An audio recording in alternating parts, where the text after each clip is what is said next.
Sallallahu ala Muhammad Sallallahu alaihi wasallam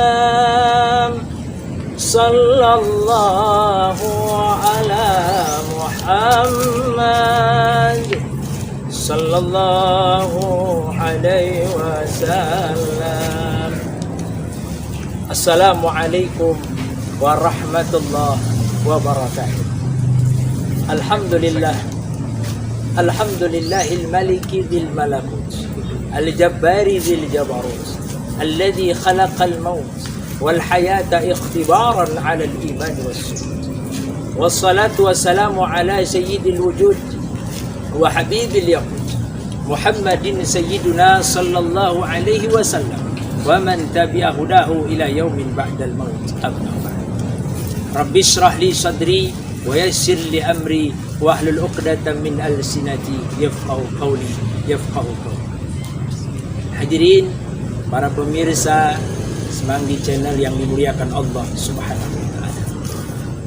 Dengan kalimat yang indah, untayan kata kalimatut tahmid, alhamdulillah.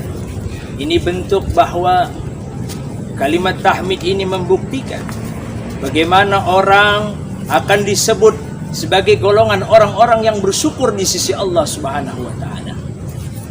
Di masa-masa saat ini Allah Subhanahu wa taala memberikan peluang besar, kesempatan besar. Mengapa kita harus bersedih?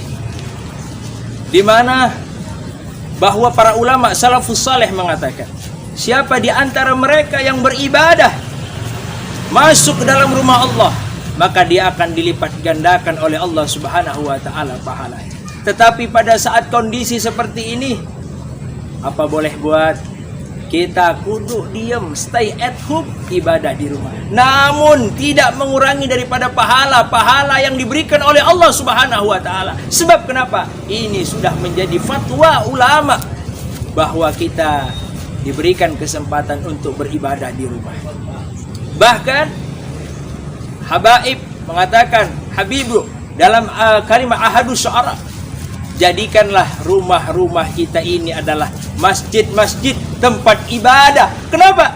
Karena masjid-masjid yang dibangun oleh orang-orang kemudian sekarang semakin banyak lagi yang membangun masjid. Kenapa? Karena semakin banyak orang yang beribadah di rumah mereka, diniatkan oleh mereka, ya Allah, walaupun aku sholat di rumah, tapi aku niatkan bahwa rumah ini adalah masjid. Masya Allah.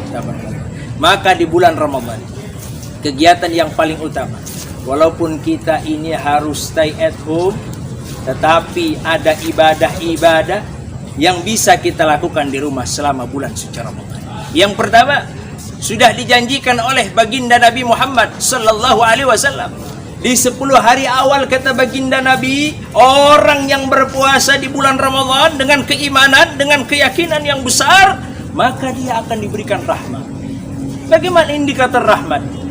Orang bisa disebut mendapatkan rahmat, maka kata baginda Nabi, innal malaika tusalliya ala ahadikum madama fi musalla alladhi wa lam yuhdis bi Allahumma ighfir lahu Allahumma arhamhu. Ini kata Nabi, orang bisa dikatain, bisa dapat rahmat nih. Oh, ini udah dapat rahmat belum nih? Kira-kira begitu. Ini apa udah dapat rahmat belum nih di bulan Ramadan tahun ini? Caranya yang pertama, kita ini udah bener-bener rajin belum baca Quran nih?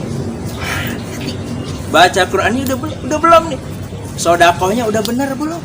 Maka kalau seseorang semakin rajin di puasa pertama baca Al-Quran 1 ayat, 2 ayat, hari ketiga 3 ayat, Masya Allah, tabarakallah, semakin hari semakin meningkat, maka seseorang bisa dikatakan mendapatkan indikator daripada rahmat tersebut.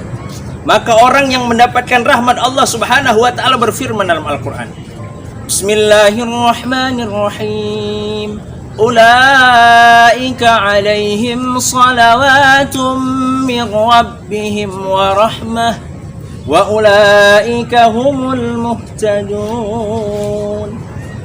Orang yang mendapatkan rahmat di sisi Allah Subhanahu wa taala bisa dilihat dari mana? Dari pancaran wajahnya. orang yang bercahaya wajahnya sudah diyakinkan dijamin, maka dimasukkanlah nur daripada Allah Subhanahu wa taala. Sebab kenapa?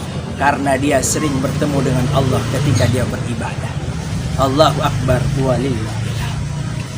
Maka kesimpulan daripada yakni tausiah kita menjelang berbuka, yang pertama apa?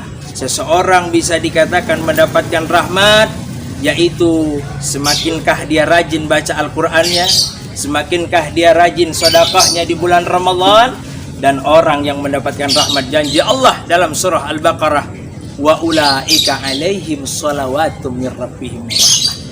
Orang itu akan diberikan penghargaan yang mulia di sisi Allah. Berupa apa? Apa yang dia mau, apa yang dia minta. Ya Allah, masukkan keluargaku semuanya ke dalam sorga. Maka kata Allah, kun fayakun, aku akan kabulkan. Kenapa? Yang berdoa ini beda. Yang berdoa bukan orang-orang yang biasa-biasa aja, tapi orang yang mendapatkan rahmat di sisi Allah Subhanahu wa taala. Hadirin para pemirsa Semanggi Channel yang dimuliakan Allah Subhanahu wa taala. Maka insyaallah mudah-mudahan dengan akhir season episode ini kita akan lanjutkan di episode berikutnya. Marilah kita semua memuji Allah Subhanahu wa taala dengan pujian-pujian yang luar biasa, dan ini akan mendapatkan imbalan yang ajib daripada Allah Subhanahu wa taala. Subhanallah walhamdulillah wala ilaha illallah wallahu akbar. Wabillahi taufiq wal hidayah wal ridha wal inayah wal muwaffiq wal itaah. Assalamualaikum warahmatullahi wabarakatuh.